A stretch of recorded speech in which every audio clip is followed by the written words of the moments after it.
വീട്ടിൽ ചിക്കനൊക്കെ വാങ്ങുമ്പോൾ അതിൽ നിന്ന് 2 പീസ് എല്ലില്ലാത്തതൊക്കെ എടുത്ത് വെച്ചിട്ട് നമുക്ക് ഉണ്ടാക്കാൻ പറ്റിയിട്ടുള്ള ഒരു അടിപൊളി ചമ്മന്തിയാണ് കേട്ടോ അത്. ഞാനിപ്പോൾ എടുത്തിട്ടുള്ളത് ഒരു 200 ഗ്രാം എല്ലില്ലാത്ത ചിക്കനാണ്. വീട്ടിൽ കറി വെക്കാൻ വാങ്ങിയ സമയത്ത് അതിൽ നിന്ന് കുറച്ച് എടുത്ത് വെച്ചതാണ്. അത് ക്ലീൻ ചെയ്തതിന് ശേഷം പിന്നെ അതിലേക്ക് കുറച്ച് സുർക്കയും പിന്നെ അതേപോലെ കുറച്ച് മുളക് പൊടിയും മഞ്ഞൾപ്പൊടിയും ഒക്കെ ഇട്ട് കൊടുത്തിട്ടുണ്ട്. പിന്നെ ഒരു 1/2 ടീസ്പൂൺ കുരുമുളക് പൊടിയും. എരിവ് നിങ്ങൾക്ക് ഇത്തിരി കൂടുതൽ വേണമെങ്കിൽ അതിനനുസരിച്ച് ചേർക്കാം കേട്ടോ. പിന്നെ അതിൽ ഇവിടെ കുറച്ച് ഉപ്പും ചേർത്തിട്ടുണ്ട്. പിന്നെ അത് ഒരു കളറിന് വേണ്ടിയിട്ട് ഇത്തിരി കാശ്മീരി മുളക് പൊടി കൂടി ചേർത്ത് കൊടുത്തിട്ട് നല്ലോണം ഒന്ന് ഒരു 10-20 മിനിറ്റ് മാരിനേറ്റ് ചെയ്ത് മാറ്റി വെക്കുന്നുണ്ട്.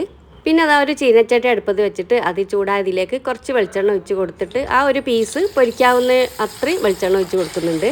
ചിക്കനെ പൊരിക്കാനെടുക്കുമ്പോൾ നിങ്ങൾക്ക് ഇഷ്ടത്തിനനുസരിച്ചിട്ട് വലിപ്പവും ചെറുപ്പമൊക്കെ ആക്കട്ടോ.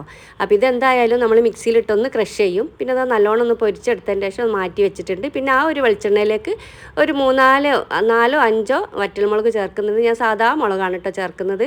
നിങ്ങൾക്ക് വേണമെങ്കിൽ കാശ്മീരി മുളക് ചേർക്കാം. പിന്നെ അത് അതിലേക്കൊരു 10-15 ചുവന്നുള്ളിയാണ് ചേർക്കുന്നത്. ഇത് കുറച്ച് വലിപ്പമുള്ളതിനോണ്ട് ഞാൻ നടുവൊന്ന് മുറിച്ചിട്ടുണ്ട്. അങ്ങനെയാണ് കേട്ടോ 15 എണ്ണം ആക്കിയത്. പിന്നെ അതിലേക്ക് കുറച്ച് കറിവേപ്പിനയും കൂടി ഇട്ടിട്ട് നല്ലോണം ഒന്ന് വാട്ടിയെടുക്കുകയാണ്. ഇതിലേക്ക് നിങ്ങൾക്ക് ഇഷ്ടമാണെങ്കിൽ ചമ്മന്തിക്കൊക്കെ നല്ലൊരു ഇഞ്ചിൻ്റെ ഫ്ലേവർ നല്ല ടേസ്റ്റാണല്ലോ. അപ്പോൾ നിങ്ങൾക്ക് താല്പര്യം ഉണ്ടെങ്കിൽ അതിൽ കുറച്ച് ചേർത്ത് കൊടുക്കുക, ചെറിയൊരു പീസ്. പിന്നെ അത് ഒരു പിടി തേങ്ങ ചിരവിയതാണ് ചേർക്കുന്നത്. അപ്പോൾ നമ്മുടെ കയ്യിൽ എത്രയാണോ നമ്മൾ ചിക്കൻ എടുക്കുന്നത് അതിനനുസരിച്ചിട്ടാണ് കേട്ടോ തേങ്ങ എടുക്കുന്നത്. പിന്നെ അത് ഒരു ചെറിയൊരു പീസ് പുളിയും കൂടി ഇതിൻ്റെ കൂട്ടത്തിൽ ചേർത്ത് കൊടുക്കുന്നത്. ചമ്മന്തിക്ക് ഒത്തിരി പുളി ഉണ്ടാകുന്നത് നല്ലതാണല്ലോ. അപ്പോൾ അങ്ങനെ എല്ലാം കൂടി ഇട്ട് നല്ലോണം ഒന്ന് ഡ്രൈ ഒന്നും ആവണ്ട, ഒന്നൊന്ന് വഴറ്റി എടുത്തിട്ടുണ്ട്.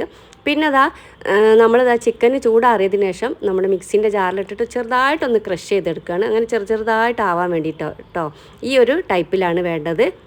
ഇനി ഈ ചിക്കന് ഒരു ബൗളിലേക്ക് ഇട്ട് കൊടുക്കുക. പിന്നെ അത് ഈ ഒരു പുക വരുന്നത് ഞാൻ ചന്ദനത്തിരി കത്തിച്ച് വെച്ചിട്ടുണ്ട് കേട്ടോ. അവിടെ ഈ ചെറിയ ചെറിയ പ്രാണികളൊക്കെ ഉള്ളതുകൊണ്ട് അതുകൊണ്ടാണ് ആ പുക കാണുന്നത്.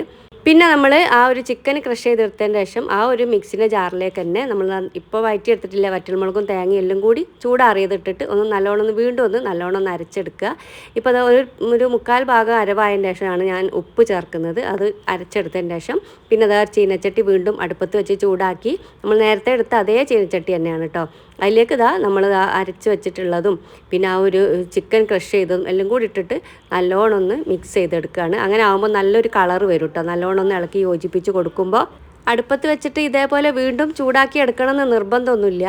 അപ്പോൾ നമ്മൾ ആ ഒരു ചമ്മന്തിയിൽ ഒരിത്തിരി വെള്ളത്തിൻ്റെ അംശം ഉണ്ടാവുമല്ലോ. അപ്പോൾ അത് പോകാൻ വേണ്ടിയിട്ട് ഈ ചിക്കനും എല്ലാം കൂടി ഒന്ന് യോജിച്ചിട്ട് അങ്ങനെ റെഡിയാക്കി എടുക്കുന്നതാണ്. പിന്നെ അത് ലാസ്റ്റിലേക്ക് കുറച്ച് കറിവേപ്പിനയും കൂടി ചേർത്തിട്ട് നമുക്ക് ചോറിൻ്റെ ചപ്പാത്തിൻ്റെ എന്തിൻ്റെ കൂടെ വേണമെങ്കിലും കഴിക്കാം.